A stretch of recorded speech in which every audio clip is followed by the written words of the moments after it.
about 5 seconds.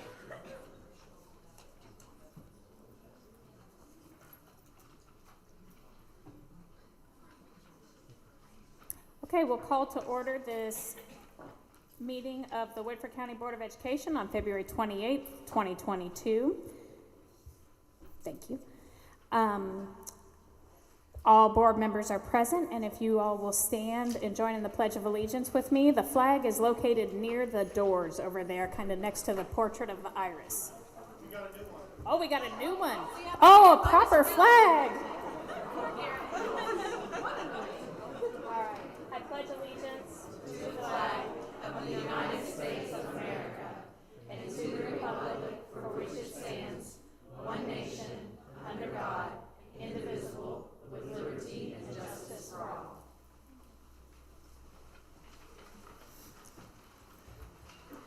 Thank you all. And thank you for the new flag. For tonight's agenda, we will move up our recognitions to the next item. So if Chief Murray and Assistant Chief Rob Young could come up. And then if the board will join me over here, we will recognize some of our employees and Officer Cottingham.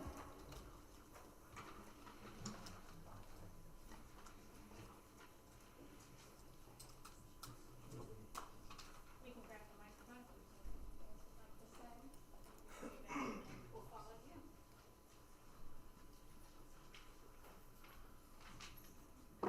For those that don't know me, I'm Mike Murray. I'm the police chief at the police department here. It's my assistant chief, Rob Young. Chief Young is the supervisor over our school resource officers. Appreciate the opportunity to recognize some individuals. As everyone knows, it's a difficult job being a police officer today. The two school resource officers that we provide to the schools, Scott Bobbitt here at the high school, Scott Cottingham at the middle school. They're the two best that we have to do that position. It takes a special officer to do it. They're both committed to public safety. They both are married, got their own children that are in the schools. And I can tell you that it's easy to not worry about them because I know that they're going to take care of business when the time comes. On Monday, February the 7th, during the basketball game between Bourbon County and McNabb, I wasn't there, but they said it was a very close ball game and things were kind of rowdy. So at the end of the game, during the, trophy presentation, there was an individual that decided to try to ruin things for people. Now, I don't know about you, but I certainly don't have enough nerve to go up and bump and challenge a police officer. I don't know what he thought was going to happen, but the way that situation ended was determined by the individual that Officer Cottingham was dealing with. Because the last thing we want to do at the end of the day is to have to put our hands on anybody. But Officer Cottingham did a phenomenal job. He tried to arrest the individual. The subject did not comply. He resisted. And Officer Cottingham used the necessary amount of force to effect that arrest. In doing that, he had some help. Leo Musey, who's a custodian. If you all will come up, we'd like to say our thanks and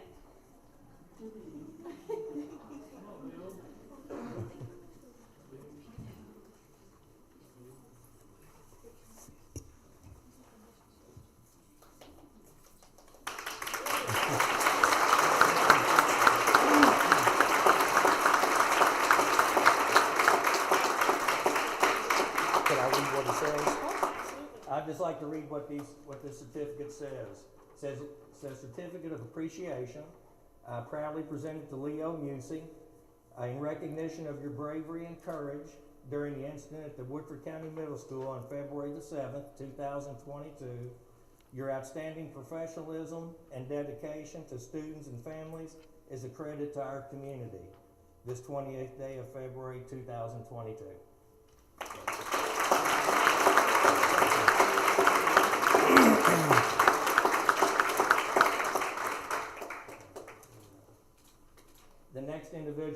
to recognize is the principal of the middle school, Elizabeth Kirk. During that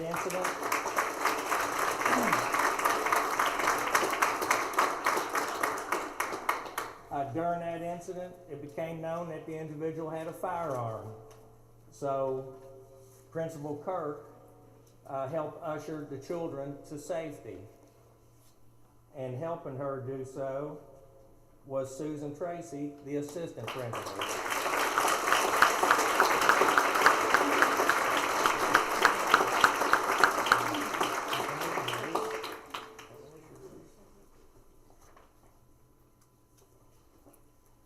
And in closing, I'd just like to say that, doing the teamwork, we have a great relationship with the schools. Everybody works well together, and I just think that they did a phenomenal job, and I just want to thank them all. So.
What a wonderful job and how professionally that was handled. So just can't say enough about the good things.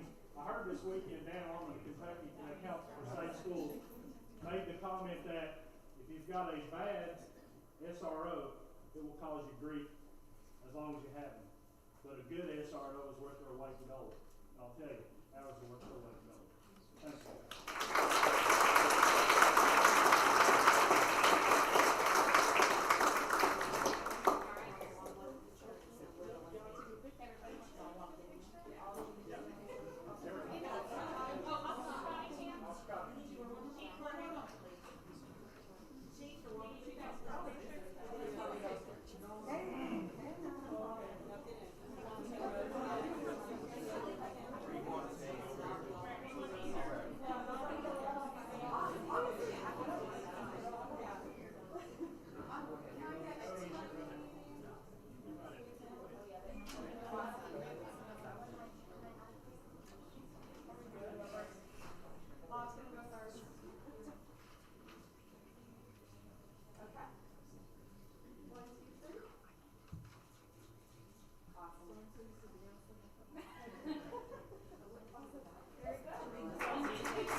So we had such a large, and we actually got the middle school recognitions first. So we just kind of sorted through them and said, let's get them out of the way, recognize them, get them in here, hopefully make us feel good, and we get a chance to see you guys.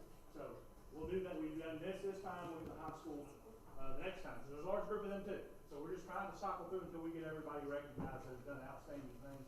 All of our students do outstanding things on a daily basis. These are guys that have been recognized, so we just want to get them in here and recognize them ourselves. Great. Okay, every year we have students submit artwork for the Kentucky School Boards Association. This year it was done electronically and it was displayed at their conference for hundreds of people to see. And it was 2 Woodford County Middle School students, Miss Brenna Gary. No? Yes?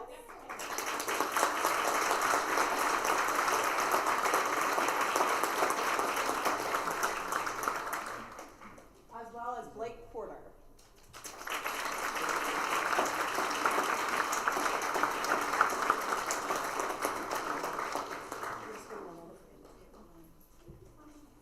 Oh, it's right up here.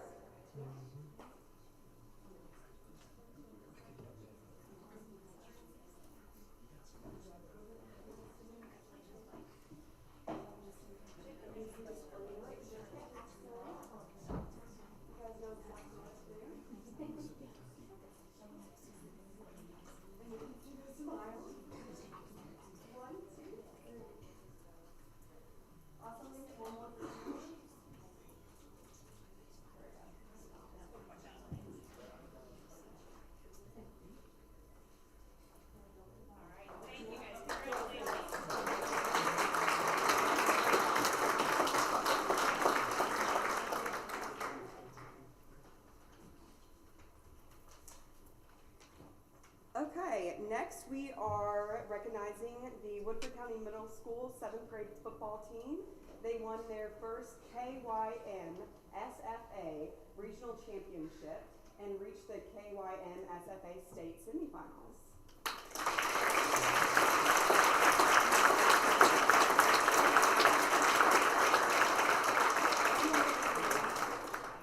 Can we read their names? Yeah. Okay, so we're going to read your names. I have them alphabetically. So, y'all can come up You here. guys will get in front of me.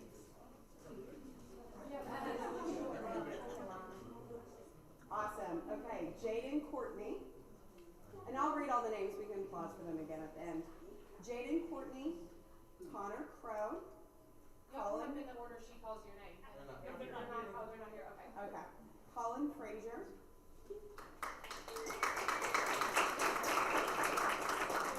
Arthur Gaines. Brad Cohen. Grayson Hodge. Chance Paulsackle. Luke Howard. Marquise Johnson. Kayvon Jones. Josiah McKee. Hayden Mills. Eli Owens. Cole Ricketts. Okay, I want to say this right. Kyle Ritar. Right, Tom? He's not here though? Oh. Beecham. It's not on.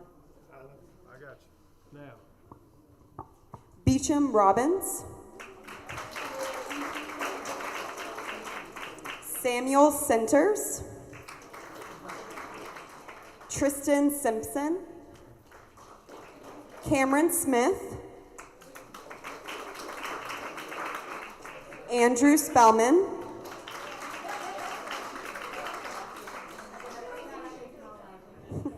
Gage Sutherland. Elias Tackett. Bobby Tincher. And Jamison Wallace. Congratulations.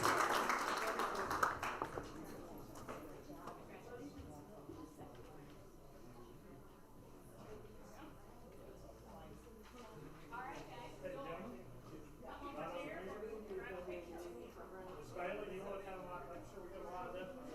Okay, Miss Tracy says you guys.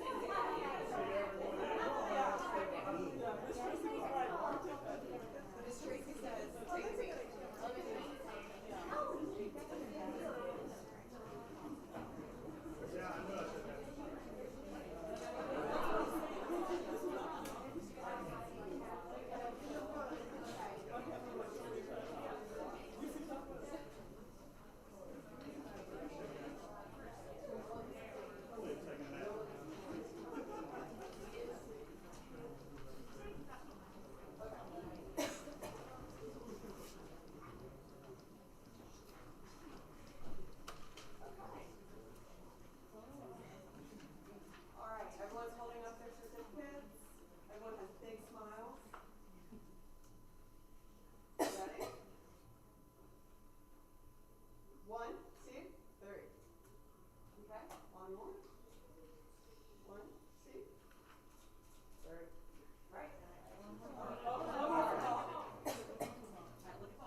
Great job to the football team.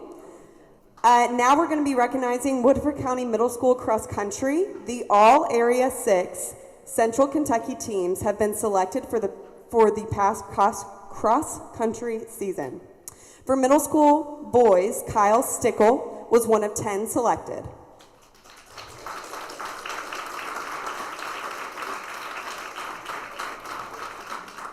Is Kyle here? Oh, there you are. Great. Okay. For middle school girls, Lucy Danks and Addie Moore were on the team, and Addie Moore also was the unanimous choice for All Area 6 Middle School Runner of the Year.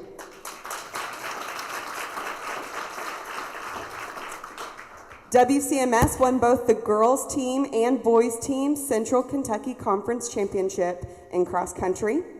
And Addie Moore and Kyle Stickle were the individual first place runners as well. Congratulations.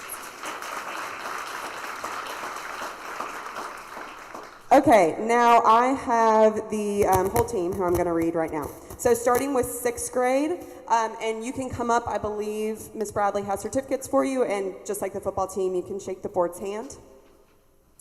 Noah Bennett.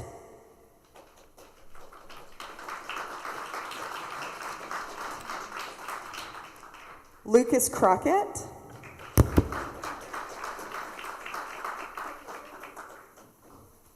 Caden Kraus. Lucy Danks. Tyler Duke. Clancy Furman. Tate Hardy. Ethan Hudson, Nolan Sutherland, and Thomas Young. That's our 6th grade team. Our 7th grade team, Jacob Crane, Anna Gensel, Nate Gresham, Mo Hash, Daniel Mulville, Wyatt Shea, and Kyle Stickle.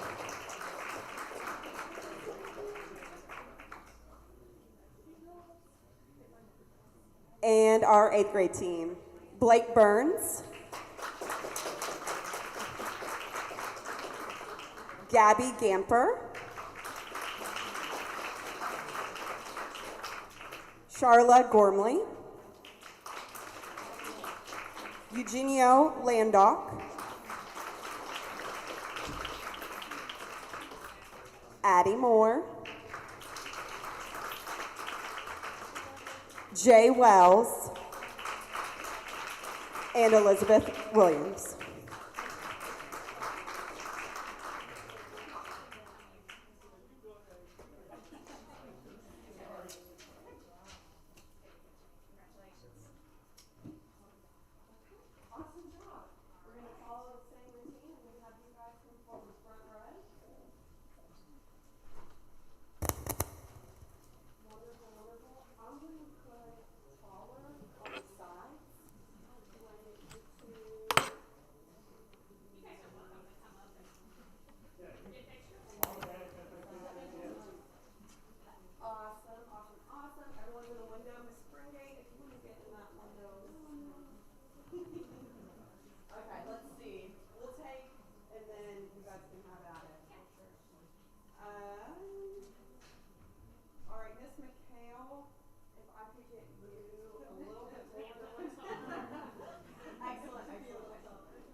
Is it on? Get in trouble that way. Still one somewhere.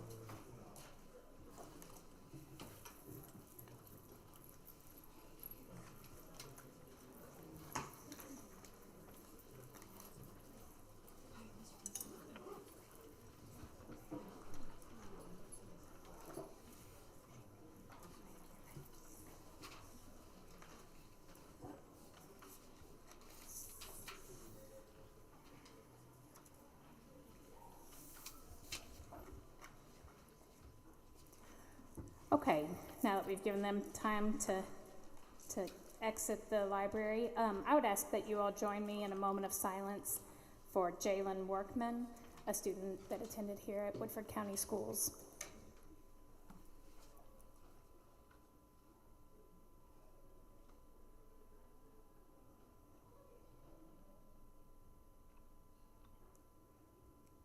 Thank you. And I would add that our thoughts and prayers are with his family in this time. Now we will move on to the superintendent's remarks. Sorry. Great. The door is closed. Oh, yeah, we need to open the door.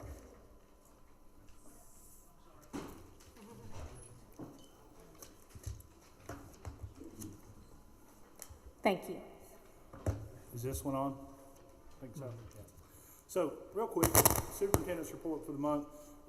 We have completed the RFP process, and through that, basically what we've been able to do is to free up approximately $60,000 for every school to be used in any manner they wish. It's completely up to them and their council.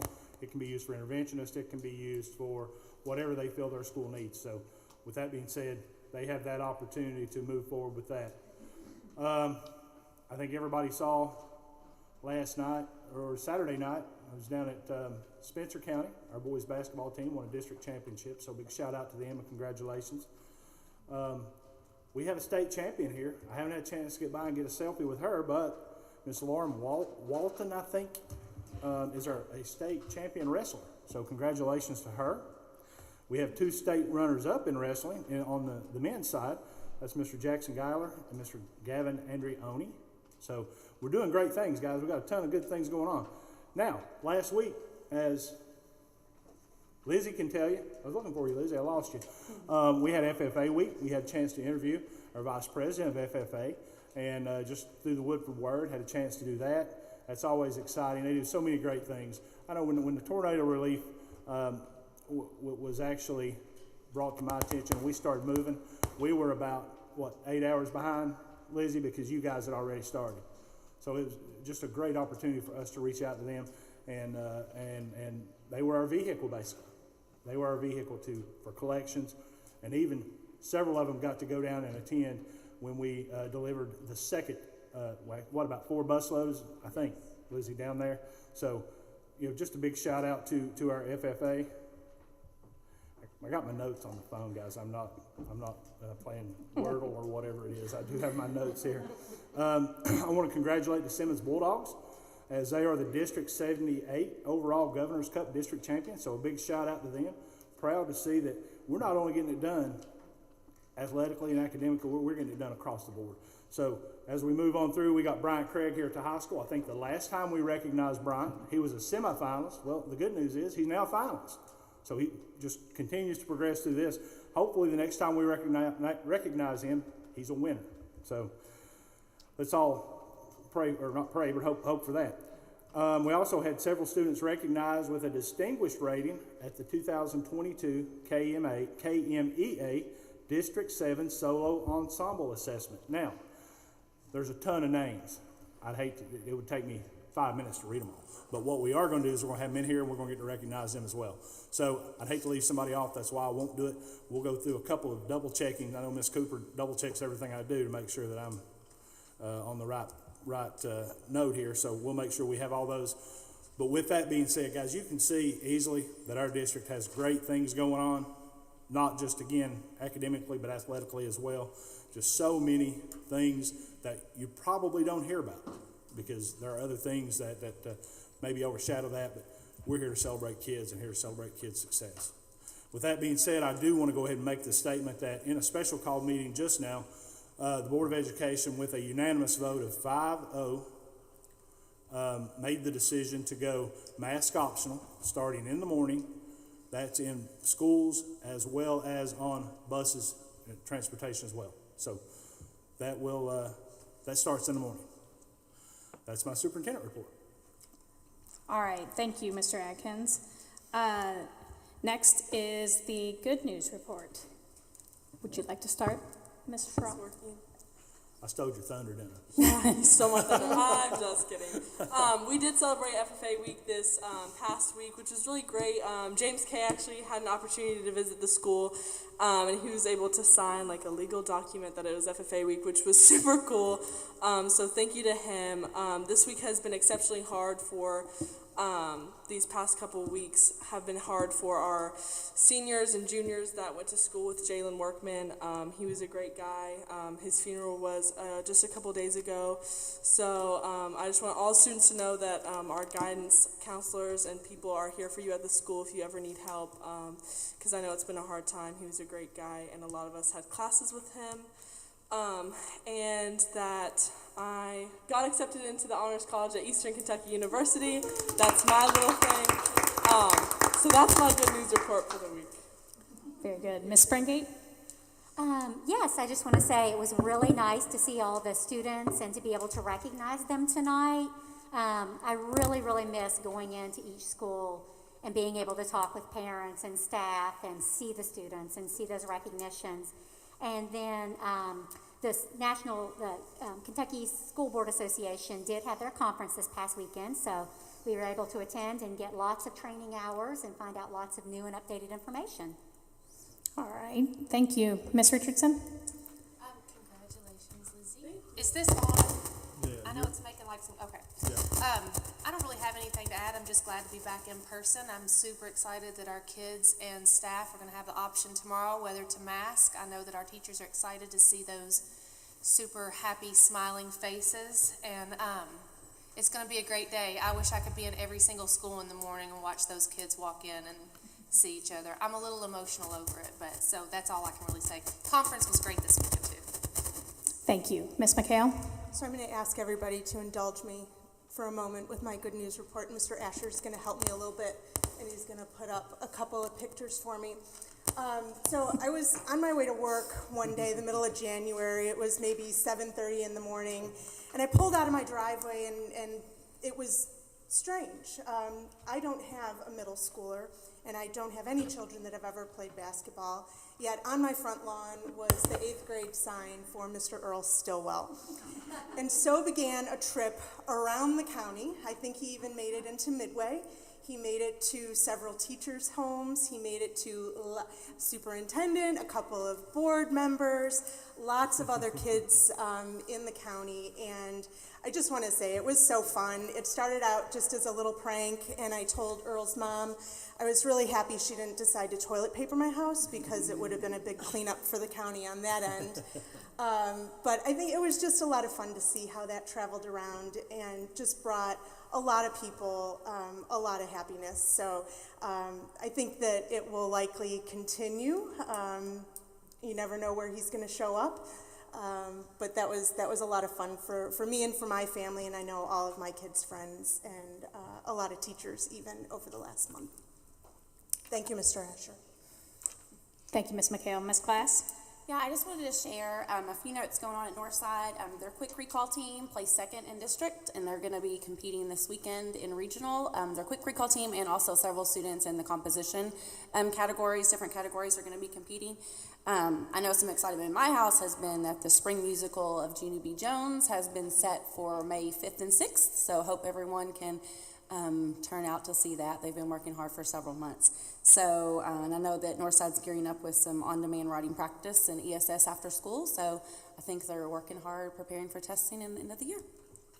Very good, thank you. I would add that the Woodford County Middle School academic team had success at the regional level. They had a good run on the quick recall team, got edged out at the end, but two of our students, Carolina Ray and McKenna Vickers, both qualified for state in language arts and composition, I believe.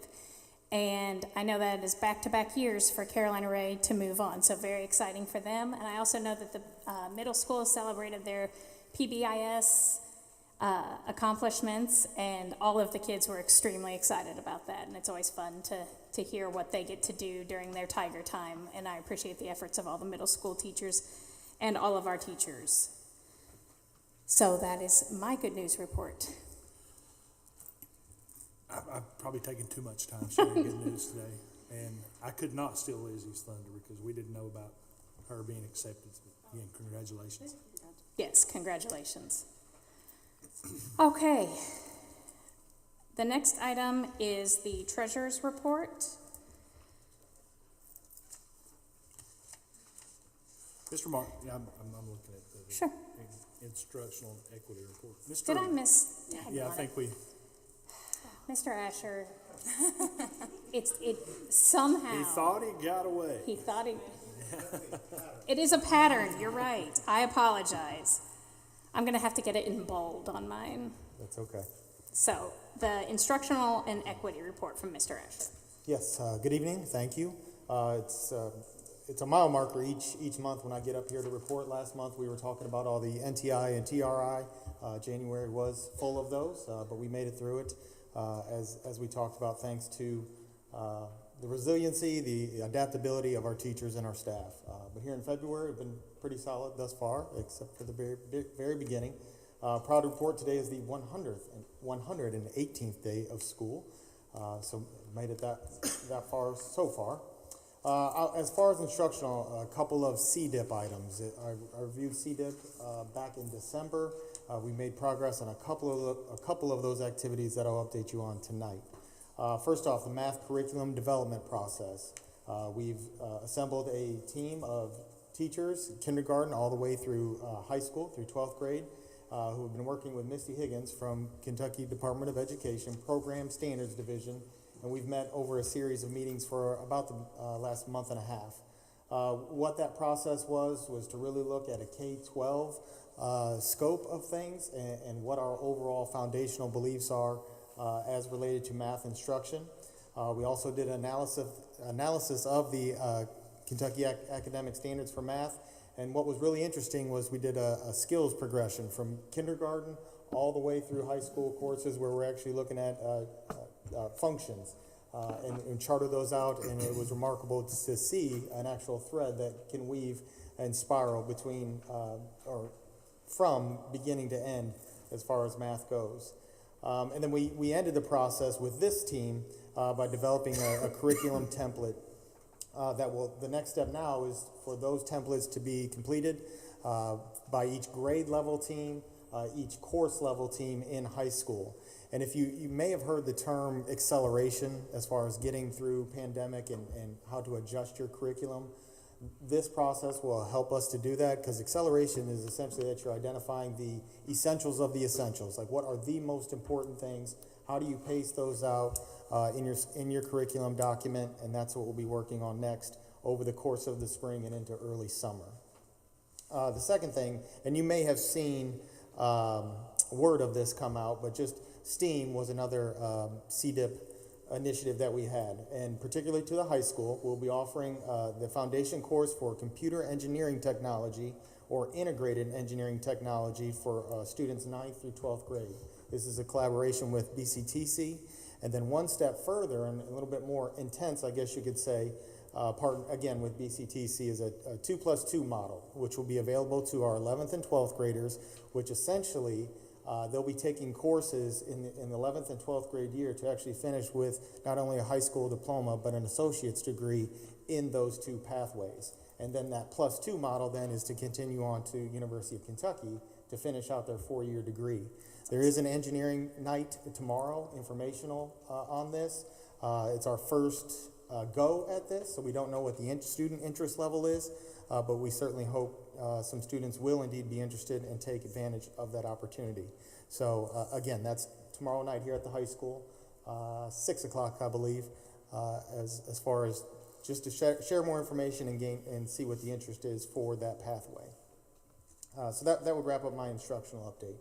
I'll go on to equity and then take questions at the end.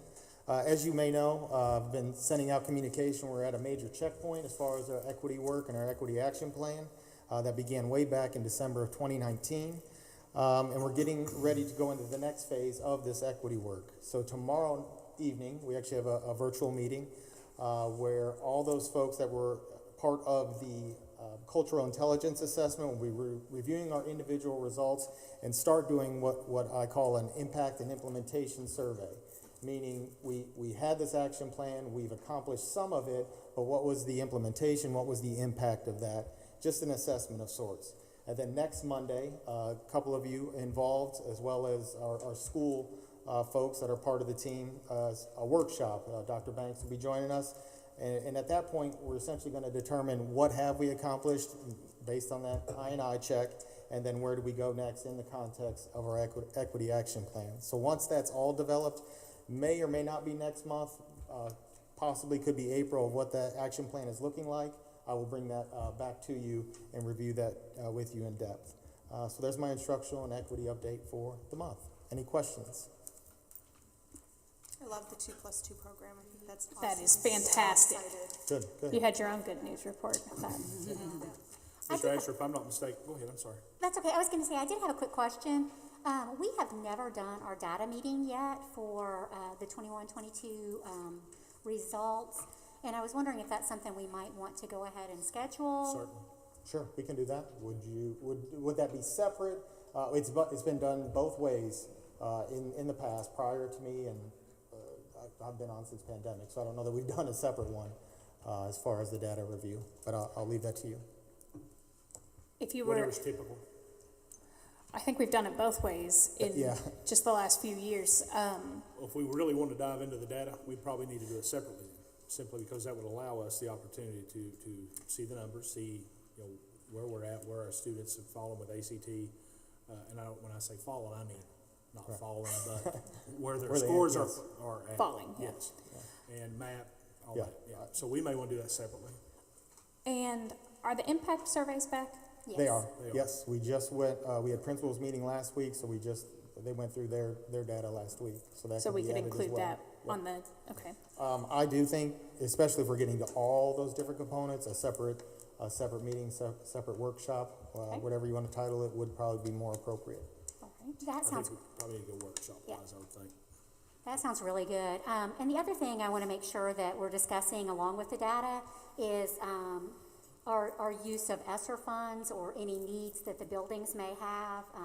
I know in the past they've done kind of like a list of what they need, and then it sort of has a cost associated with. And I think it would be really nice to see that for all the buildings so that we can get a good sense of what kind of requests or supports that they may, be asking for out there. So, thank you. One question, Mr. Asher, for me. The 2+2 model. Now, when we first started this work, I think we were told that if our students were successful and they decided to go on to UK, that there were scholarship opportunities through Toyota. Yes. Am I correct? Certainly not guaranteed, but yes, Right. Yes, they would be eligible and opportunities to apply. Apply for it. Yes. Okay. All right, so do we want to look at the March calendar for the data meeting, or do you need more time? Would it be better to schedule that in April? No, March would be fine. The Okay. data's live, really. Yeah. They Okay. pretty much have it. We collect it each month as part of our district MTSS meeting, so I'll simply just be putting it together based on from that. Yep. So our regular meeting is on the 21st next month. So do we want to look at, and the following week is spring break. So Let's don't look at that. let's don't look at that. I agree. Monday, I can't do Monday the 14th. Are you guys free on Tuesday, March 15th? I'm not free. I'm not either. Wednesday, March 16th? I can't do the 16th. Thursday, March 17th? That's St. Patrick's Day, in case anyone. Yeah, we better not do that one. All right, that'll push us. We could do back-to-back and have it the 21st and 22nd.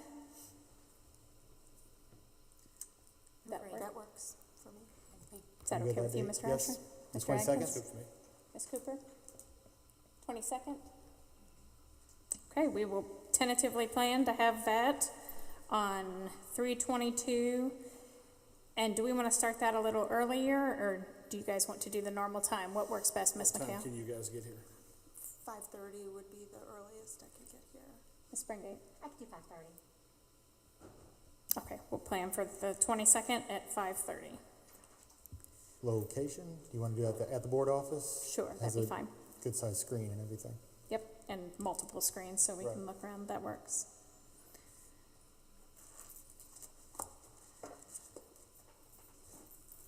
Okay, any other questions for Mr. Asher? Thank you. All right, thank you, sir. Thank you.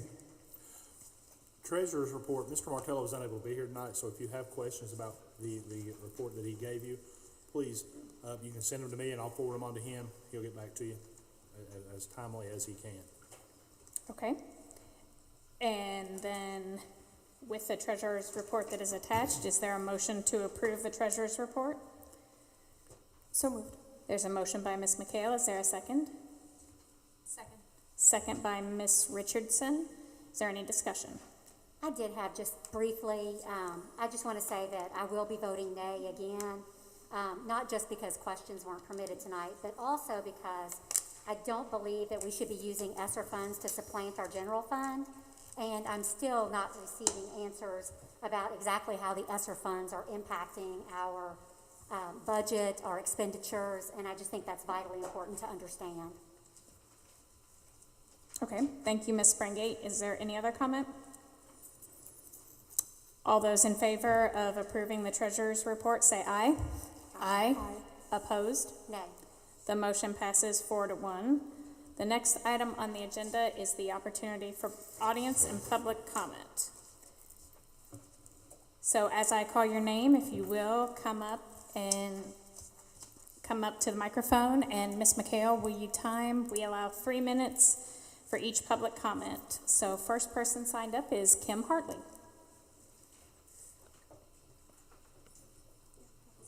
Hi, Ms. Hartley, how are you? Good, how are you? Good, thank you. Hello, my name is Kim Hartley and I'm a teacher at Huntertown Elementary. On February 25th, I got a visit from my principal asking me to sign a document. I read the document that was titled Time Certification Sheet for ARP ESSER 3 Funds. The document stated, my signature below confirms that 100% of my time for which I was contracted and paid as an educator during the months of August, September, and October 2021 was spent to provide direct educational services to support the students in Woodford County Public Schools. After reading the document, I asked my principal, why am I getting this? Why am I being asked to sign a document that says that it's a certification sheet? Why is it only for 3 months? Does it affect my retirement contribution? Why are they paying one of the most expensive teachers in our school out of ESSER funds? My principal was told that someone should have contacted me about this. This was the first that I'd heard of the document, therefore I didn't sign it. Ms. Kaiser said she would let Mr. Martello know I had questions. However, I was told that he was unavailable to answer my questions on Friday. She told Mr. Martello my planning time and that I would like an in-person meeting. That has not happened nor been scheduled.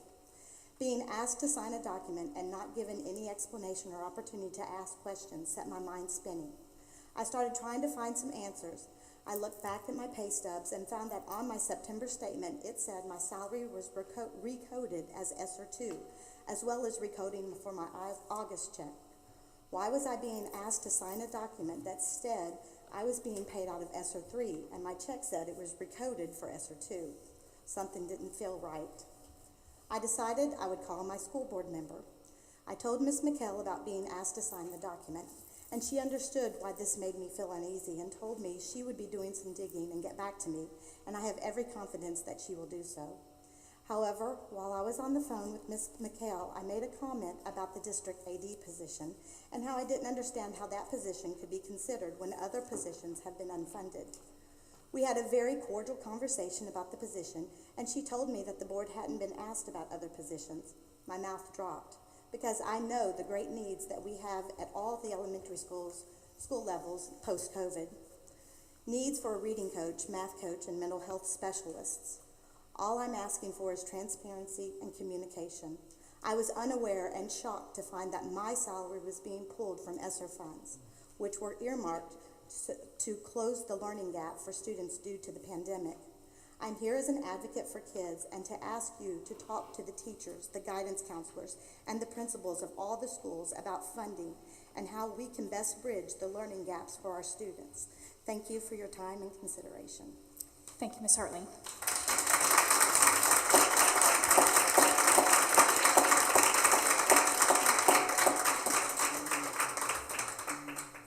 Next is Amy Gordon.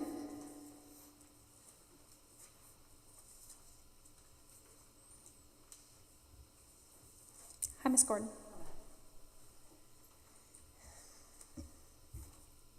Right. I'm the Read to Achieve teacher and literacy specialist at Northside Elementary. This is my first year as the RTA teacher in my building. I provide reading recovery to struggling first grade students and implement a RISE, which stands for Reading Intervention for Students to Excel. And I work with small groups, grades K through 3. Reading recovery is an intense one-on-one intervention, whereas RISE is a group approach servicing students who read on or about the same reading level. For our RISE intervention, we have serviced 16 second graders, 12 third graders, and 13 first graders who meet for accelerated guided reading instruction, where myself and 3 instructional assistants implement a daily specific strategic plan to accelerate their learning.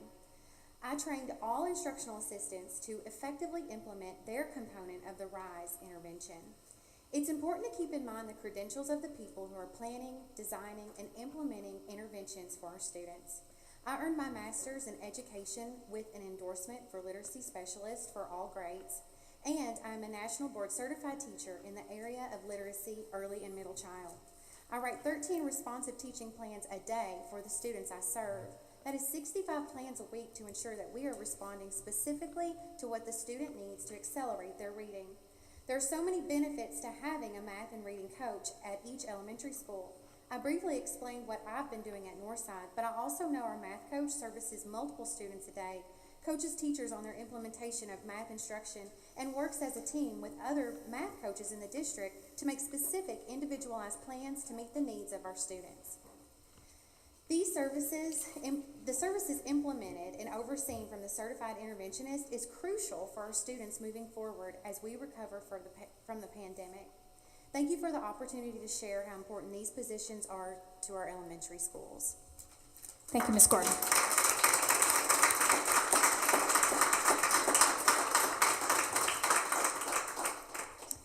Next is Michelle Nance.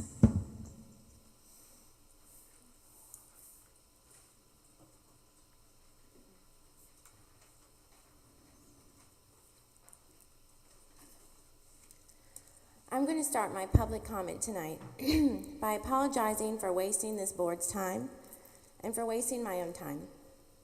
I apologize to the teachers for getting their hopes up and thinking that this school board was going to help them with addressing student learning loss and social emotional needs with this one-time infusion of federal ESSER funds, $4.6 million in ESSER 3 to be exact. Where did this sudden $60,000 of freed up funds come from? This doesn't seem like nearly enough to pay for an interventionist's salary with benefits. I apologize to the parents for getting their hopes up by suggesting that if they use their voices, that this school board would step up and do what was necessary to help our kids with the tremendous amount of learning loss that they have endured. I apologize to KDE for wasting their time by thinking they were going to oversee how these funds are actually being spent.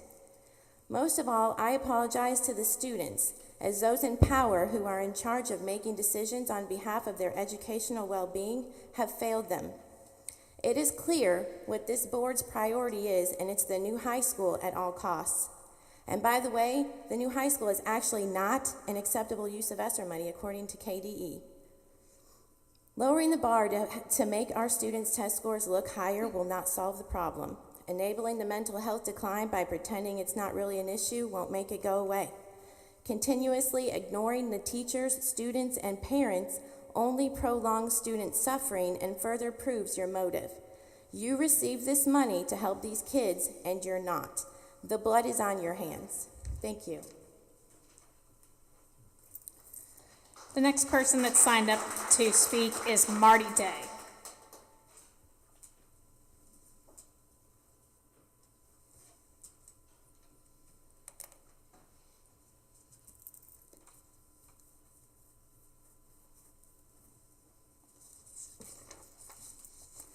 We haven't heard yet in the agenda about the new positions that Mr. Wells is going to speak about, but I certainly hope that he will provide information that tells us what the amounts are going to be to fund these new positions, both the athletic director position and the part-time occupational therapist.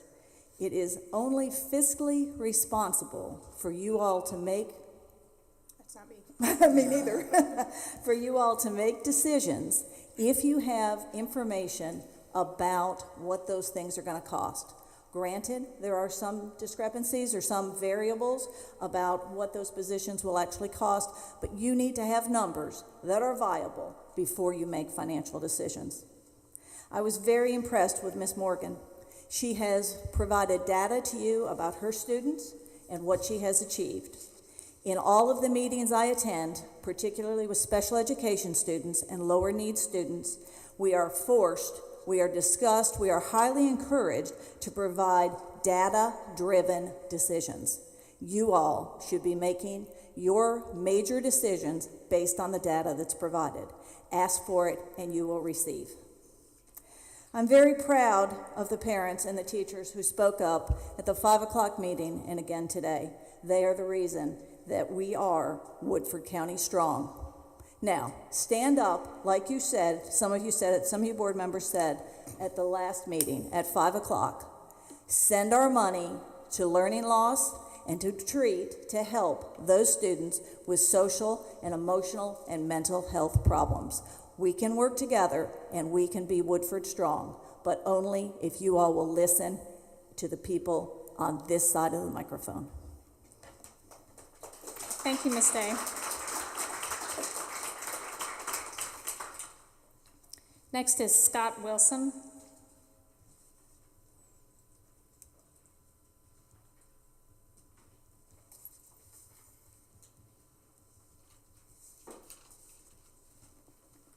I spoke in the other meeting and I said that I took the oath that you all took very seriously, and I meant that. So tonight I'm going to serve you with my letter of intent for the unconstitutional and unlawful actions that were taken to endanger the welfare of my children. If you all would just sign page 4 saying that you received the document. Don't sign anything. Yeah. Thank you. I appreciate y'all taking the time to look at this. Thank you. Do you have a copy for our attorney as well, Mr. Wilson? My issue isn't with the attorney, it's with you all individually. We're represented by an attorney who will take this. You can take mine and back, move I'm forward. not signing it, and I'm not looking at it either.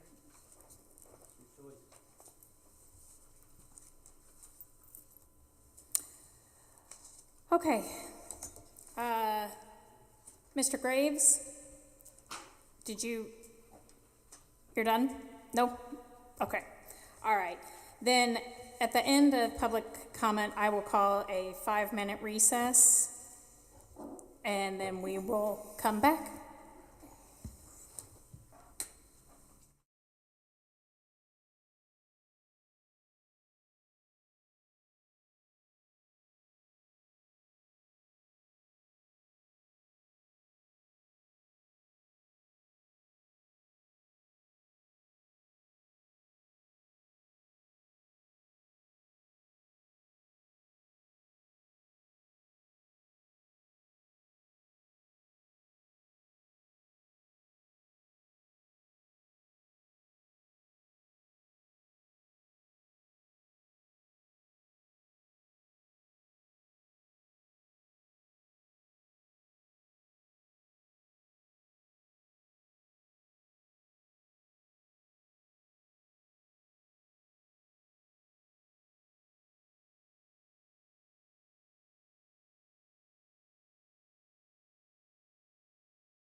We will call the meeting back to order. And the next item on the consent agenda, or the next item on the agenda is the consent agenda. Is there any item that any member would like pulled out? I would like the custodial cleaning service agreement. All right.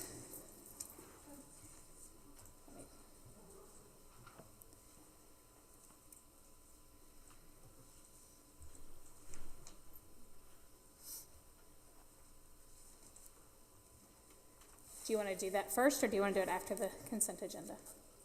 After's fine. Okay. All right, then we have pulled that item out, which is, it looks like item, I'm in contracts, I was just trying to find one. Item 1? Are you doing all contracts or just that? Just the one. Ms. Springate, do you want just that one, not all contracts? Are the other contracts listed, they're not on the consent agenda? They're, It's a packet with like 4. like there's the Franklin Covey.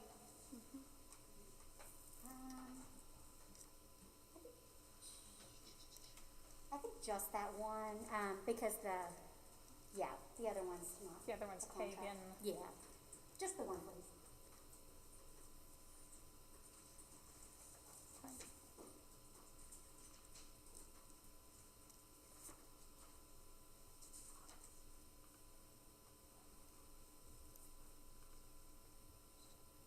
Just trying to get the specific item number of that one. Is 8D contracts? There's the one piece of that. Okay. All right. Then with that item removed, is there a motion to approve the consent agenda? So moved. There's a motion by Ms. Glass. Is there a second? I'll second. Second by Ms. McHale. Is there any discussion? All those in favor of approving the consent agenda, say aye. Aye. Opposed? The motion passes 5-0. And next, we will pull the one contract out. And do you have a motion on that, Ms. Springate? No, I just had some questions, and I wanted us to be able to have some discussion about that. Okay. So my first question is, I just wondered if you could tell us a little bit about this service. Yeah. Mr. Martello had actually done the research on this service, and what we'd run into, we've got a position or two here in the district that we've not been able to fill. I think there's been one at the high school we've not been able to fill, and I know there's been one in Huntertown now. They may have filled that one at this point. But what we've run into is we can't fill them.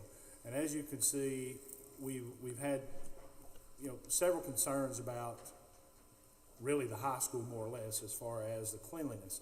So we feel like by the use of this service, we could fill positions that we couldn't, and we'd have the ability that if we had custodians that the principals weren't happy with, and they were afraid to let them go simply because they were afraid they couldn't fill the position back, then we would have this service available.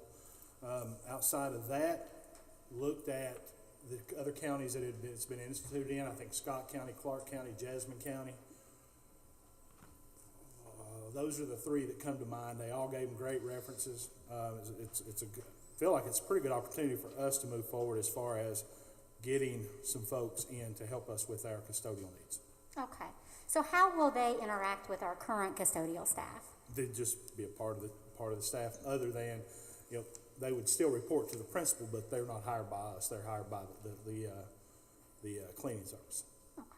And is the custodial staff aware of this, the intention? Are we going to be moving all of our custodian staff to the commercial? Just vacancies. And as we talk to the principals, we let them know that if they, we've got a custodian at the central office that I wouldn't trade for anything. So, no, it's just the vacancies that we can't fill, those types of things. It wouldn't be replacing anyone unless the principal wanted to turn them loose or there was a vacancy.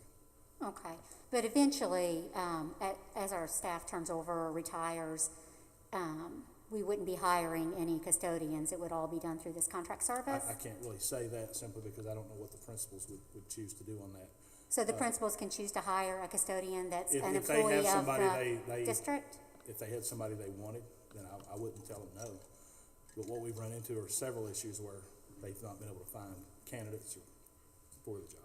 Yeah, I understand. I'm just trying to figure out would principals still be able to hire a custodian that is employed by the Board of Education that receives the benefits? If they want to. Okay, that was, thank you. So, I'm sorry. Yeah, go ahead. So those positions would still be posted, and if we had applicants, they would be considered, and then if not, Yeah. it would go to this? Yep. Okay. Oh, thank you. What is the cost estimate for the district? Looking at what a custodian would cost, and we were looking at doing one and splitting it between, from the district level with the high school and, not the middle, I think it was Huntertown, again, that had the vacancy. It's, I think it's like $20.40 an hour, if I'm not mistaken. Do you have any estimate of what that would cost? If it would an be 8-hour day, that'd be 8 times $20 would be $160, would be $162 and $163.20 per day. And then, would there be any benefits or no? They take care of that. Okay, gotcha. So a total cost estimate you think is just for one position right now, and that's all it would be? That's kind of what we're thinking right now. So is the thought process that this is a pilot program to see how it works for us? Just to see. We wanted, and again, we may end up with with 15 of these folks. We may end up with 1 or 2. Mm-hmm. It doesn't cost us anything to enter into the contract unless we use someone. Okay. And then how does that 180 a day compare to what we're doing currently with our own custodial staff? It's right in the ballpark. It may be just a little bit more. I think Mr. Martello had told me that we are paying somewhere in the neighborhood of $17.50 an hour at maybe, don't quote me on this, maybe beginning. So these guys would start with the company a little more. Okay. What about in the summer? Would they still be cleaning daily in the summer? The contract service? If we needed them, yeah. I think probably the beauty of a service like this is you can flex it for as you need it. If you need more, you can add more. If you don't need them, you can take them away. I think clearly they would be the first person with hours to be cut if you were cutting. And the other benefit, you said that the salary you believed was comparable, but our salary also includes benefits. Benefits. Right. So without having to pay those, it's probably a cost savings. It's probably close to a wash. A good way to supplement when we can't find people to fill these positions permanently. I don't think this is anything Mr. out of the Howe ordinary. was here. I'm not sure. Is Mr. Howe still here? He had. I actually talked to him last week about the program, and he seemed excited about the opportunity to be able to find someone, as he's had quite a bit of trouble doing that. So. Well, and certainly we have heard from our families and teachers that we need to put an emphasis on this. So if we're not able to find, obviously that's a problem that's happening nationwide with worker shortages and so many positions going unfilled. If this is a way to get that done here at a cost savings. The service felt like they could fill vacancies in 2 to 3 weeks. They could fill them pretty quickly. So. And how long is the length of the contract, Mr. Adkins? That's a good question. You printed it, thank you. It says full force in effect for 1 year with the possibility of a second-year renewal based on the vendor's availability to commit to continuous quality of service of the life of the contract. And Mr. Chenoweth, have you reviewed this? And I'm going to ask you to come up, sorry.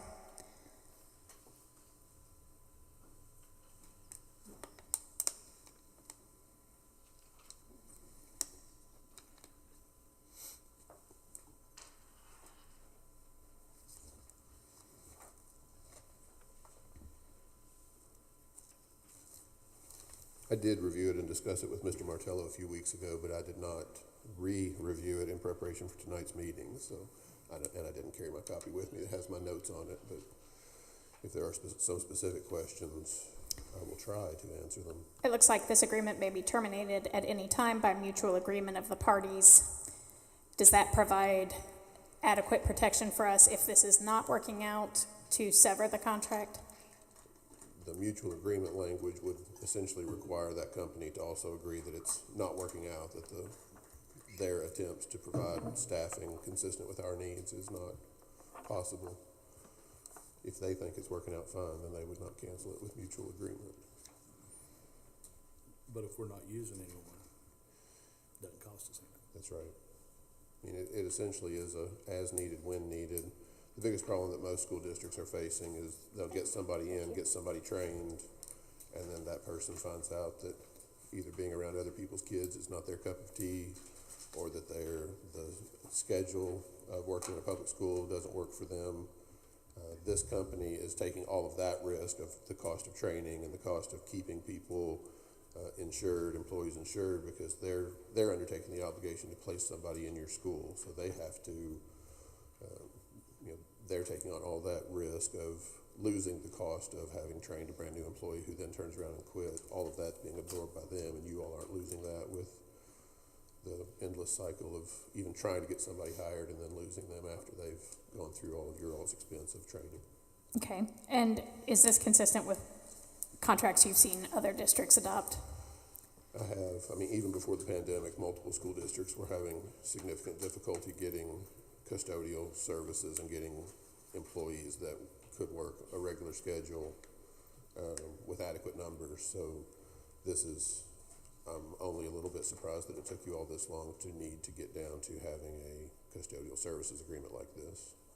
Okay, are there any further questions? All right then, is there a motion to approve the contract with, I believe it's Anderson Custodial Cleaning Services?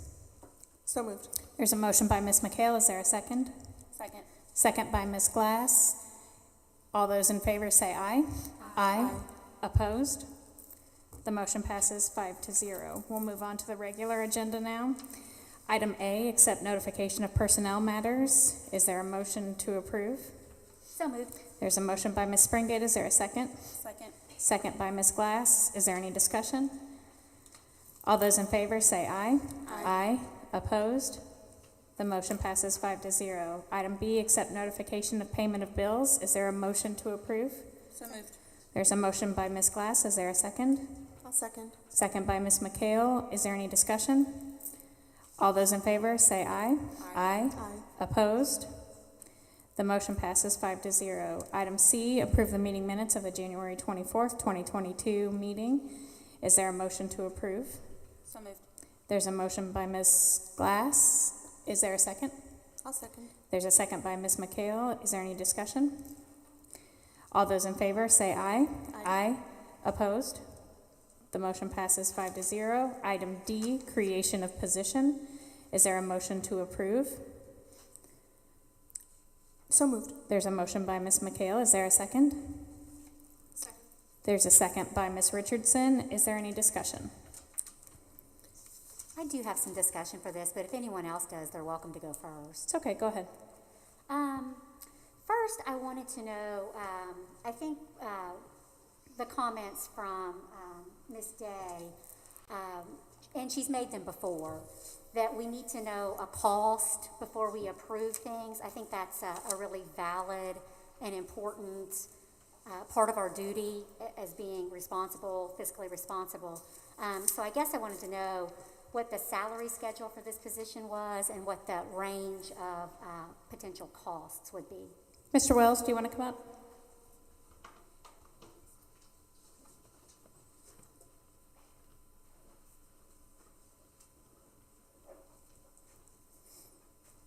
Thank you, sir. So I think in my discussion with Mr. Atkins, his intention is for it to be a teacher, off the teacher salary schedule. Okay, so it would be based on years of experience? Years of experience, rank, just like any other teaching position. Yes. Okay. What kind of range are you thinking that would fall in? I know sometimes it's hard to estimate, but, for instance, if you're hiring for certain positions, it has to be ranked 2, or, it has to, have, if supervisory experience, it would be kind of this. What kind of range are you anticipating the cost of this per year?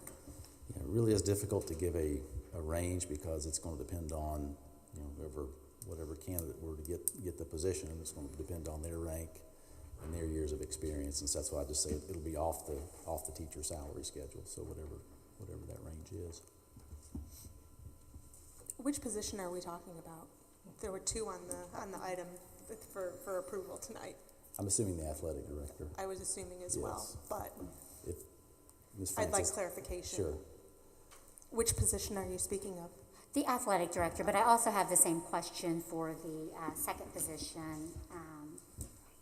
I just think it's important that we have some kind of idea, if it's 10,000, if it's 100,000, just some kind of idea. I think a starting salary for a beginning teacher is somewhere in the neighborhood of $38,000 and probably could roam anywhere. I couldn't imagine more than 70,000. Whatever an upper level. Yeah, but I believe it's in the high 60s. I don't have Whatever we max out. I don't have it in front of me, but I think it's a pretty good estimate as far as a range. Okay, Thank you. Ms. Francis, would you like to speak on the other? Yeah, I'm gonna. the Ms. other Francis can- position that is being requested is an occupational therapist for 20 hours a week. Go ahead. What is the specific question that you want to know? I just had a question about kind of the cost, just a range, salary range, just so we would have an idea. I just hate to approve anything with just. Right. Currently, we have a 30-hour occupational therapist on staff, and the additional 20 hours will cover the needs created by COVID, just to be honest, coming in from our preschool. So we're looking at anywhere from $50,000 to $69,000, depending on applicant pool. That's really hard to speak because occupational therapist goes off of a different pay scale than a basic, teacher pay scale. And the 50 to 69,000 is for 20 hours a week. That's what I'm looking at. Yeah, Okay. knowing the applicant pool that's out there, it's mostly those that are seasoned in that field. So it's not going to be on the lower scale from what I know. Because there's just not a whole lot of them out there, to be honest. Sure. So, yeah. Do you feel like it's a position you will be able to fill, though? I do feel like it's a position I will be able to fill. We work with some people here in the district. We contract with some different ladies from time to time when they can. So some have reached out to say if ever there's a position. So I do have an applicant pool, but I do definitely need the position. To give you a comparison, my speech language pathologist, their caseload can max at 65, and I have a 30-hour OT a week at 65. So there's no way she can work at the volume and rate that she needs to process any more child find needs or first step 0 to 3-year-old needs coming in. We have a lot of needs coming in right now. Okay. So, yep. Any other questions? I don't have any more questions about the position you were talking about, but I do have a few more about the athletic director position. I don't know if Mr. Wells or Mr. Atkins, but given the $1.7 million deficit that we had projected at the last board meeting for the next fiscal year, how will this position be funded? Well, I can say that, again, the last board meeting we had, that was a draft budget and merely a projection. Nobody knows what it's really going to be. So it will be funded out of general fund, though, where all the other positions are funded from. Well, I appreciate that information. And again, if you're projecting a $1.7 million deficit and then asking for a position that... I didn't project that, Mr. Martello did. Well, Mr. Martello and you as the superintendent, I assume, saw and approved that. I just think it's a valid question, and as board, we need to be kind of considering that.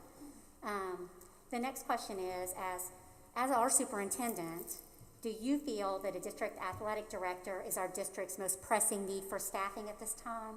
I feel it's very important, as we have, and if I recall, you voted to help create a lacrosse team, both middle school boys and girls and high school boys and girls.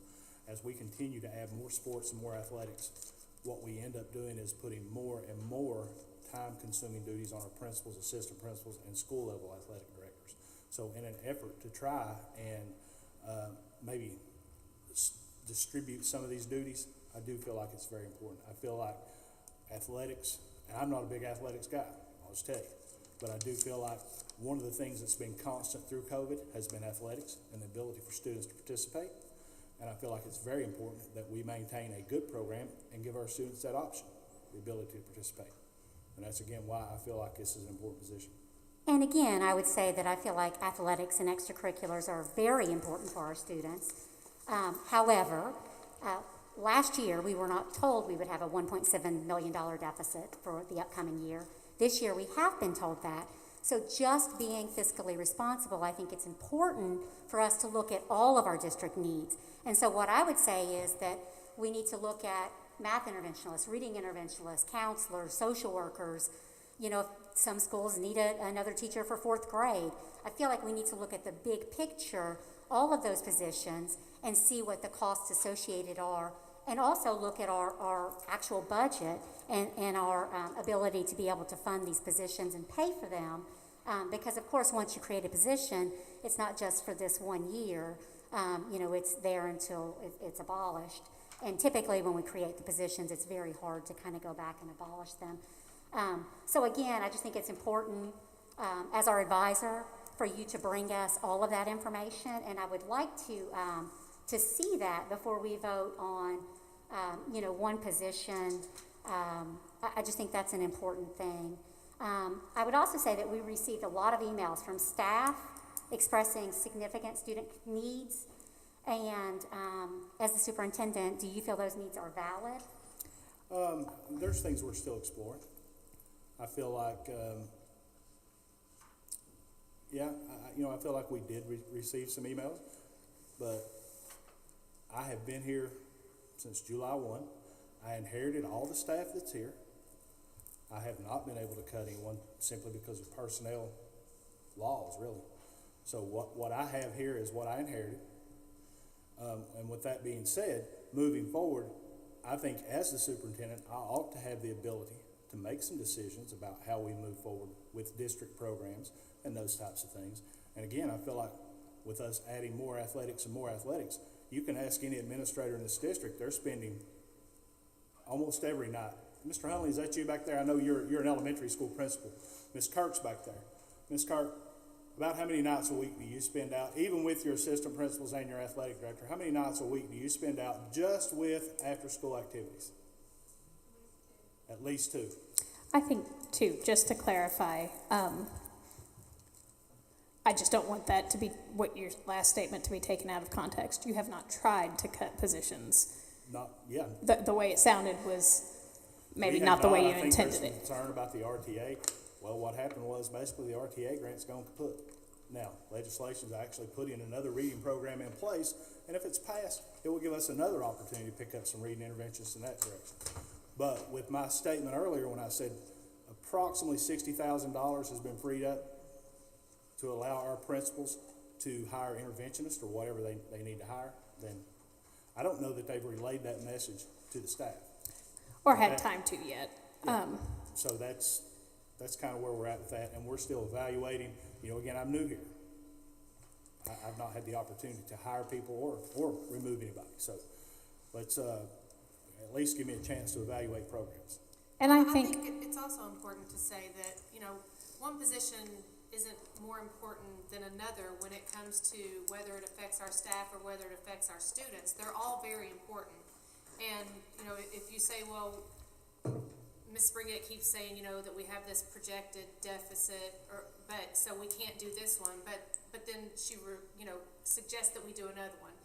I don't think that one outweighs the other. If a position is going to free up the mind and the physical need of a staff being at a place, then, you know, that's just as important as what we're offering our kids. I don't think we need to put a specific one is more important than the other term or label on any of them. And again, I think you misunderstood what I said. What I'm saying is we have a limited pool of money. We have a $1.7 million deficit projected for next fiscal year, and I think we need to look at all of the positions, all of the needs at one time instead of piecemealing out here, there, and anywhere. Because again, you can't really look at what's more important or what's less important if you only have one position. If there's need for 20 positions, then we would need to kind of evaluate that, and I would like to do that all at once, is what I was saying. Okay, and I think that there's some value in that. I would also say that we definitely approved positions with a draft budget that was projected to be negative the year prior to Mr. Adkins draft budget presentation. We approved hiring 18 teachers with ESSER's money. And that was done at the time that they were needed. And that I'm not going back and looking at something that we've done with 2020 vision now, but that is a decision that was asked for mid-year, and we made it then. This isn't unprecedented for them to bring a position to us as they identify the need. I guess, I'm sorry, I just had a question. So as far as the timeline, what is the need to approve this position right now? Which position? I think we need to clarify. We should separate, I think, the athletics position. I mean, obviously, I realize the occupational therapy position because, we have kids coming back, with COVID. I guess I'm just asking, what's the timeline for approval? I would like to see some more data after we have our data meeting to kind of see where our kids actually are. I'm not discounting athletics at all, and I'm not saying that I would not support this position. I think it's just hard when we know our kids are facing learning loss. We know we are assuming there's going to be needs. And I think it's hard for me, as a new board member, I've never been through a data session. It's hard for me to approve a new position when I'm hearing that potentially other positions are getting cut or that we are going to need more for our students. So I guess my question is this something that has to be approved right now? Is this not something we could table until after our data meeting, just so And I would, to clarify, we have not cut positions. No, I said we're hearing of. I haven't told you that. I don't. Right, I just want to make sure that we're being very clear on that. I haven't said I'm cutting anyone. We also, in the time that I have been on the board, we've never failed to approve a position that's been brought to us. And I understand from communications from some of the staff that we've received that these requests have been made in years prior.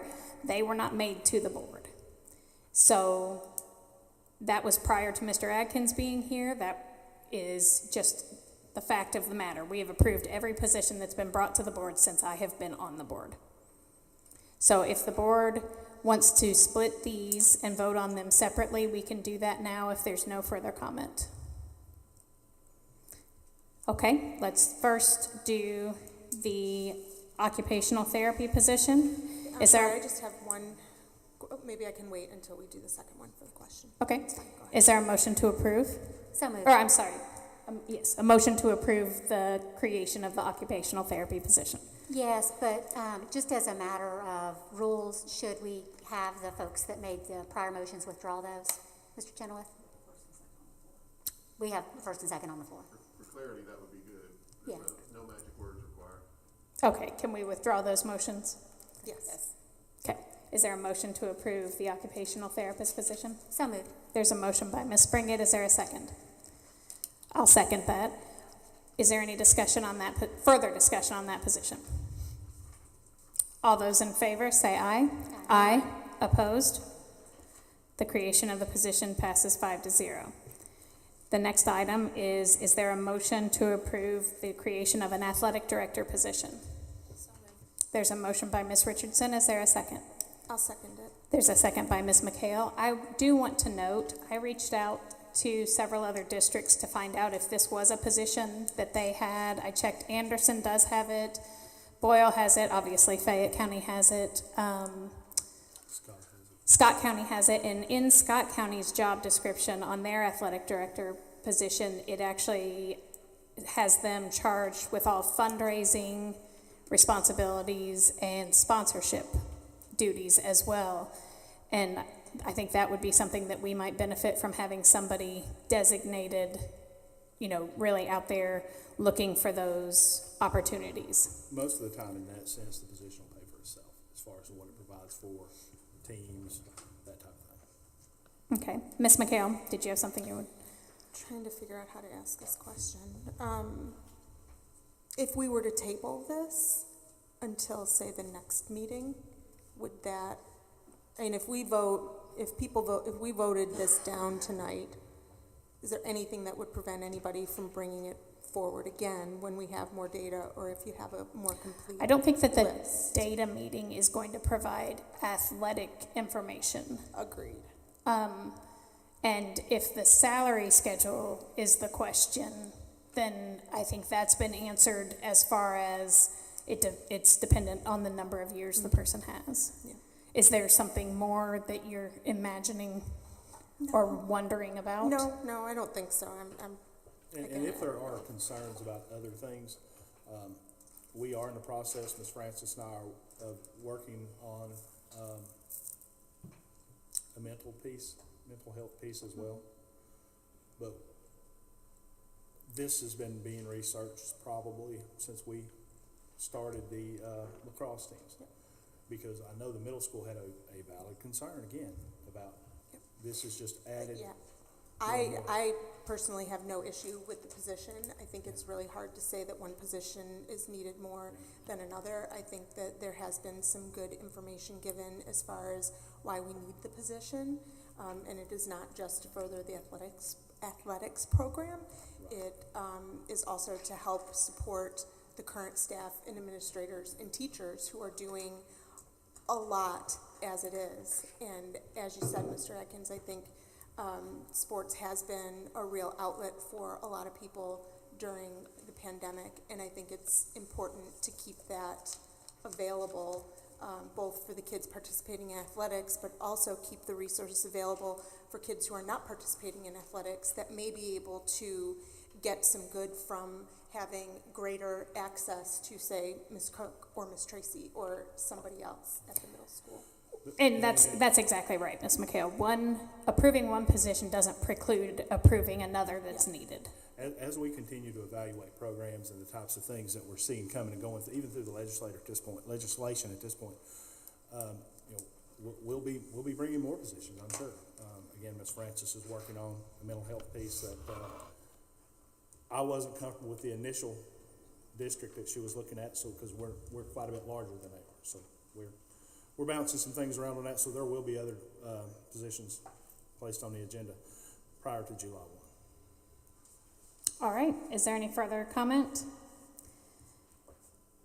Then all those in favor of the creation of the athletic director position say aye. Aye. Opposed? Nay. The motion passes 4-1. I was a nay.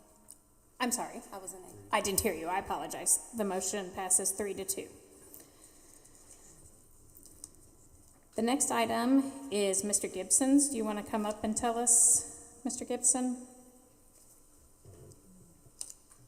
We've asked for the technology and instructional fees to be approved every year for at least 12 years now, just so you all see that and approve it and move forward. We typically don't have any changes to those fees year after year. We did make some changes last year by including the elementary schools in the process, mainly because devices were going home and repairs went through the roof and parts were needed and all those type of things that were going on when they hadn't in the past.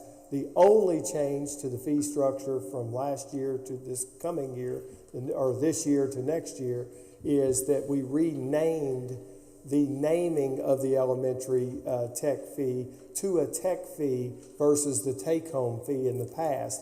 And there was some confusion from parents with that. They had lots of questions about it. And when we fully explained it to the parents, they were fine with that. They totally understood. But some of them were saying, I don't want my child to take the device home.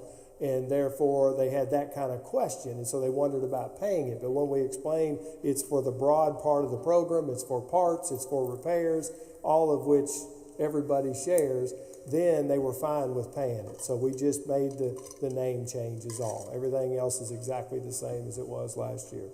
All right. This year. Last year you approved it for this school year. Sure. All right, thank you, Mr. Gibson. Is there a motion to approve the fee schedule for 1-to-1? Mr. Gibson, would you as well inform the board on what the contributions we've made as a district from ESSER dollars to your program as you've added a couple of more steps, I think, in. Yes. We now are actually one of the districts in the entire state. I get calls all the time from around the state as far as our device rotation plan being the model that even the state KEs put out.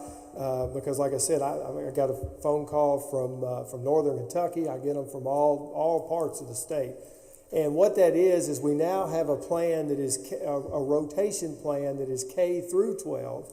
It started way back years ago with just the high school. Then we added the middle school several years after that. And now the elementary schools the last 3 or 4 years.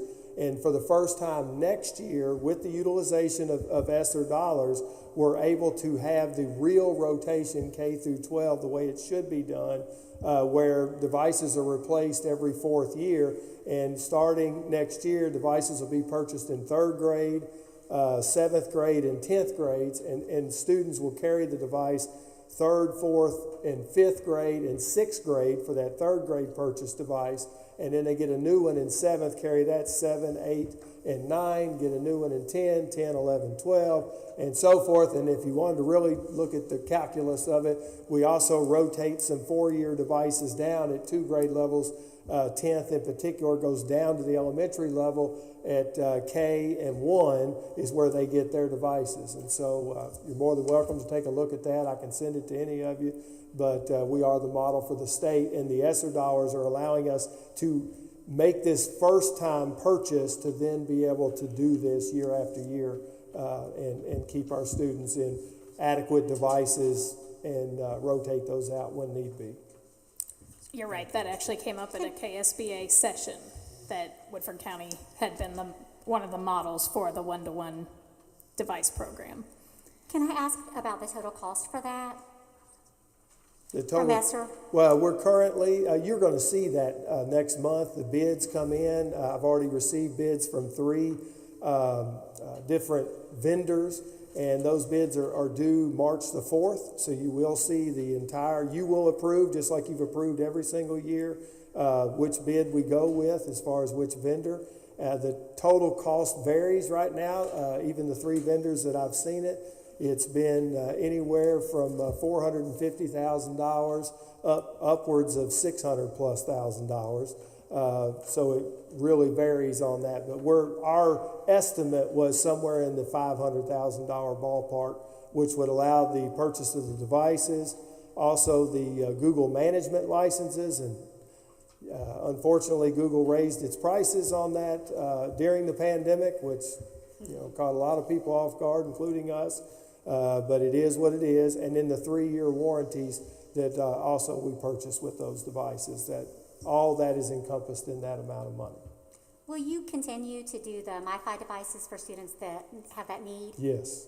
And my other question is, I know it's rare, and I appreciate that you have a reduced fees for the free and reduced lunch students. Yes. But I do know of some students that really aren't able to pay the take-home fee, and so they have to turn their devices in at the end of every day. Is there some way that ESSER funds or Frisky funds or parents could donate so that wouldn't happen to students? Well, we have very few students in that category. I mean, very few. I mean, we're talking at the high school and middle school combined, you've got maybe 30 kids total out of a couple of thousand who do not pay the take-home fee and do not take their devices home. What is the take-home fees? $15 at the middle school and high school. They do allow them, though, if I'm not mistaken, to if they had to pay a payment. Yes. And that's just the free and reduced lunch kids, right? Everybody pays the take-home fee if the free and reduced lunch only pay the $15. Correct. And free and reduced lunch only pay that. They do not pay the instructional fee. Am I dreaming it, or didn't we used to be able to sponsor some of those fees? Maybe I'm thinking of something else. There have been some people over the last few years that paid off lunch fines for some folks. They donated fees to the district for that. I don't personally see a reason why that couldn't be accepted for these cases. So if somebody wanted to do that, or a group of people wanted to do that, that's fine. And again, we're talking about a small number of kids, so it wouldn't take a lot of money to do that. Right. All right, is there a motion to approve? Do we have a motion? Okay, thought not. Is there a motion to approve the fee schedule for one-to-one and elementary device programs? So moved. There's a motion by Ms. Springate and a second by Ms. McHale. Is there any further discussion? All those in favor say aye. Aye. Opposed? The motion passes 5-0. The next item on the agenda is approve the BG4 for the Woodford County High School emergency roof repairs. Mr. Adkins? Basically, that's just closing the project. That's the paperwork that closes. So, Okay. Is there a motion to approve the BG4 for the WCHS emergency roof repair? So moved. There's a motion by Ms. McHale. Is there a second? I'll second. A second by Ms. Glass. Is there any discussion? What's the timeline on this? it's done. It's done? Yeah, it's done. It's just closing the paperwork and the financial aspect. Okay. Yeah. Are we sure the roof is repaired? Well, that piece is repaired. Okay. Yeah. So what's the plan for the rest of the roof? Well, when the last time the gentleman was here, from, what is the name of the roofing company? Can anybody remember the name of the roofing company? Anyway, it's someone local.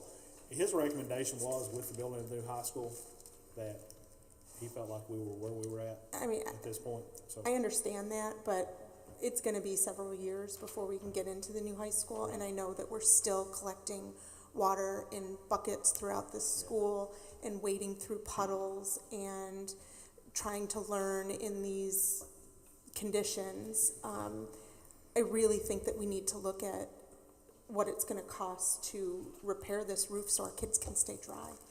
I'll be honest with you, probably for the cost of repair, you'd probably be better off just to replace. Well, and maybe that's the answer, but I don't, at this point, I just don't see how it's acceptable to let our kids go through this any longer.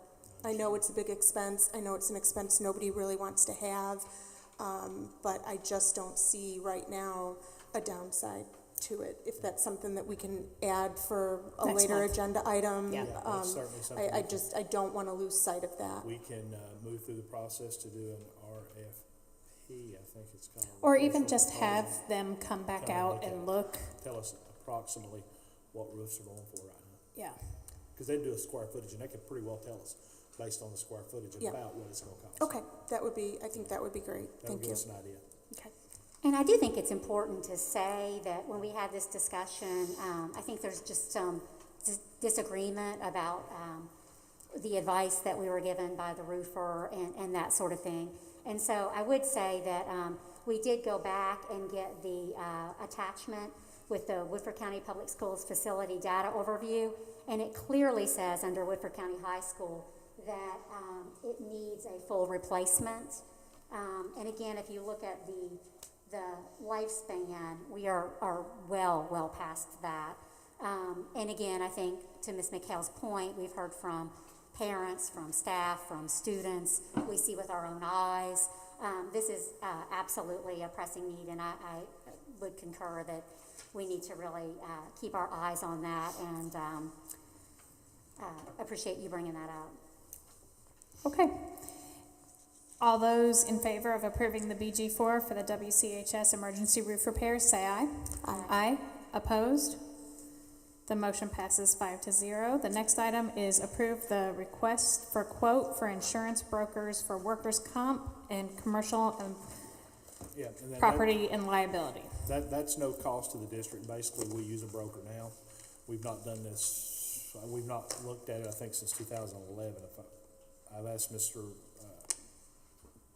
Martello, I'm having a hard time with it, Mr. Martello to look at that. And I think he said it was 2011 the last time it was looked at. Basically, no cost to the district. We put out an RFQ, which at that point is not a request for proposals, but a request for qualifications. And the board just takes those qualifications, they interview however they want to go through that process. With the rising cost of insurance, I don't think it'd be a bad idea just to look at that now. Okay.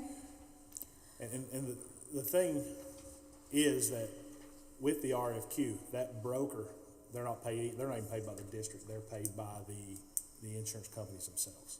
So we use the broker in that piece. We would pay our insurance premiums, but Sure. the broker looks for the best deal for us. Sure.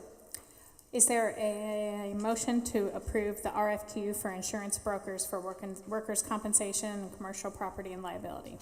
So moved. There's a motion by Ms. Glass. Is there a second? I'll second. Second by Ms. McHale. Is there any discussion? All those in favor say aye. Aye. Opposed? The motion passes 5-0. That brings us to the back side of the agenda. Yeah, the home stretch now. There is no old business under board member communications. Mr. Chenoweth.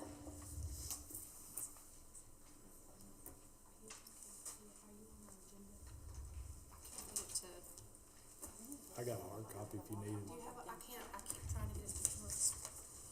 Throw this over there.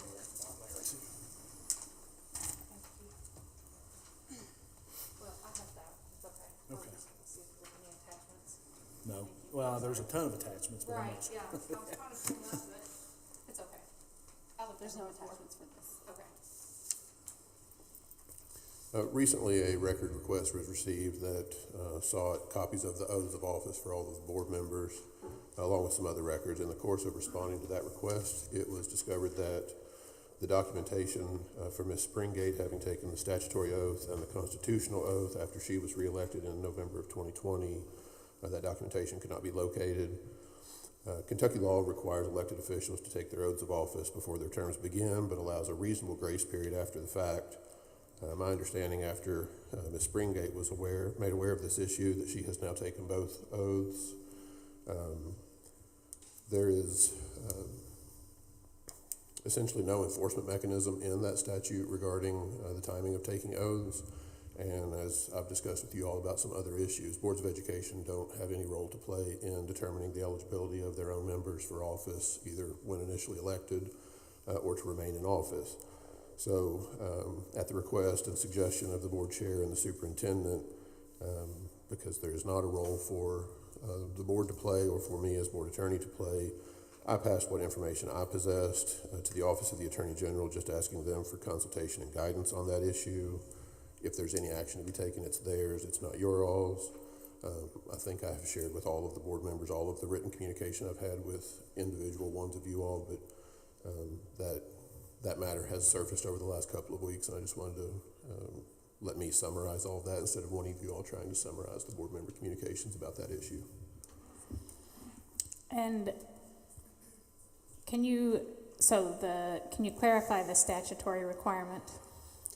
It's in Chapter 62. The specific language of the oath statute is that every elected official is to qualify for their office prior to taking the duties of the office. To qualify means to have had your election results certified and to have taken the oaths.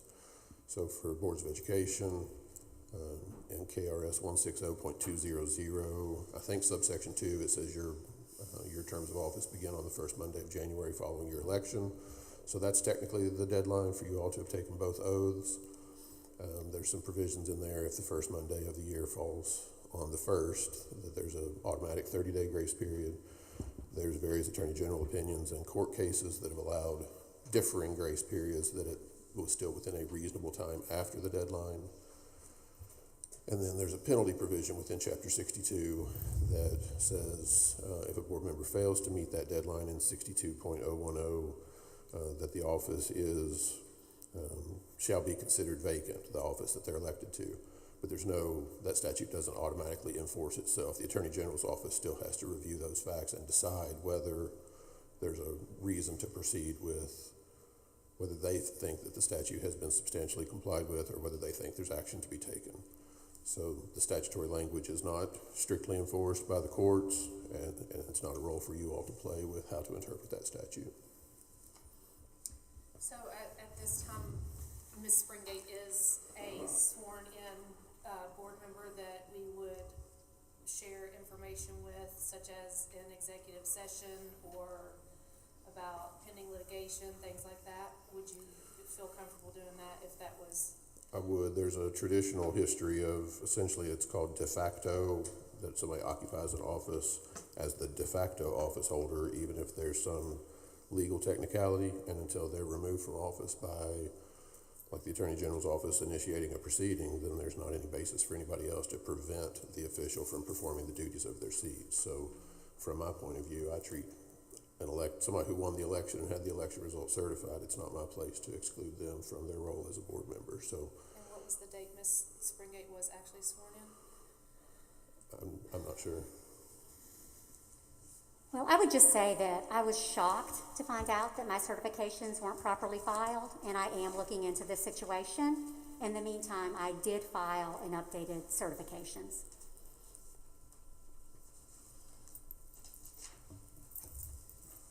I think it's really unfortunate, Mrs. Springate. For the last 14 months, every single meeting, without exception, you have come here and you have held everyone accountable, even the 2 new board members, to standards that you yourself have not held up to. You don't just forget. It doesn't just not happen. It's a very big deal. It was spoken about several times at the 5 o'clock meeting today. I attended an ethics presentation in my training this past week, which I'm sure you've attended ethics trainings. And the first thing that he said was the most important thing that we do is take that oath. I find it to be incomprehensible that we would go 14 months and you would not have that.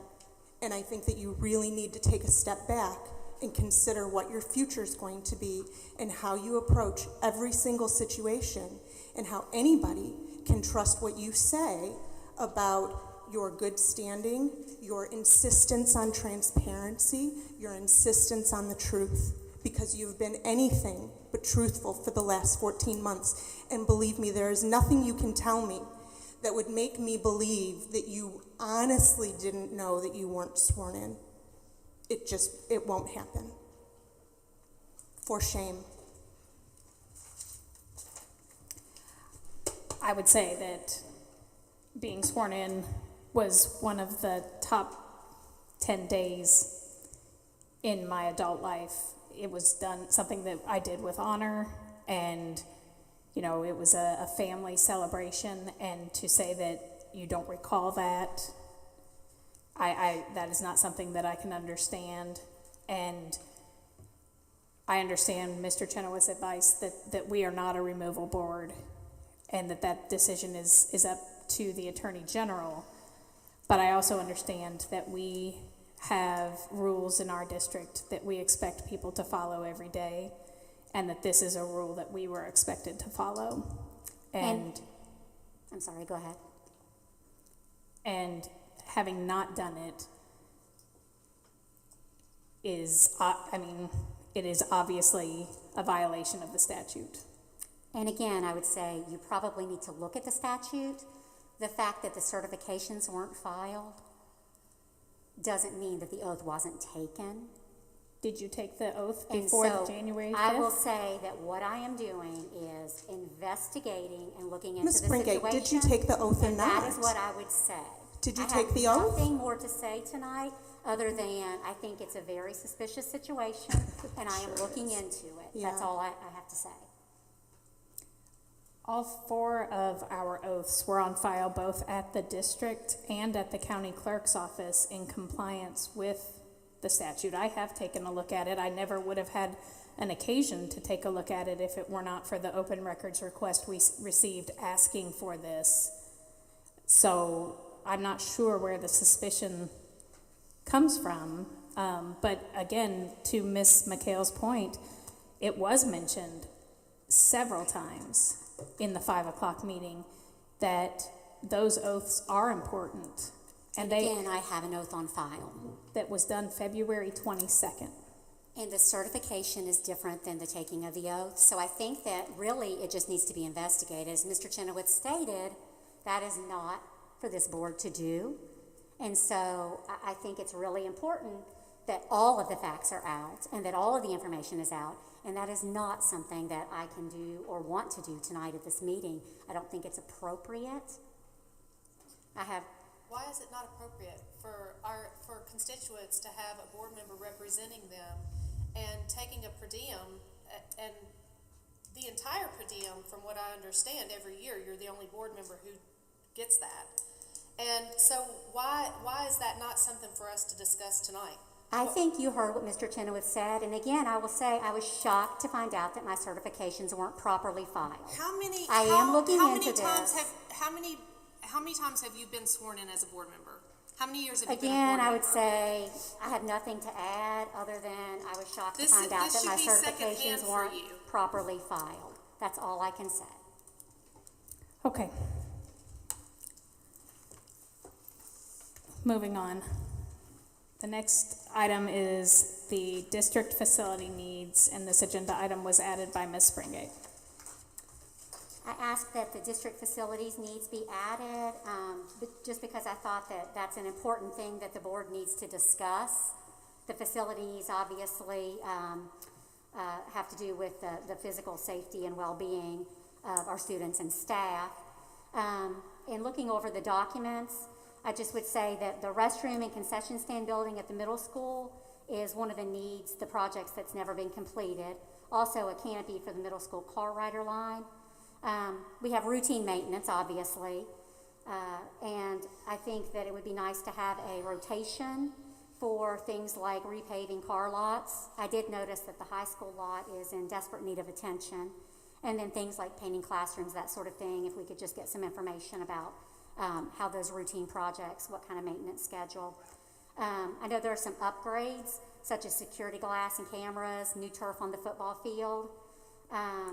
And then we have some real long-term needs, such as the new roof on the high school, and also the Simmons roof that was put on in 2005.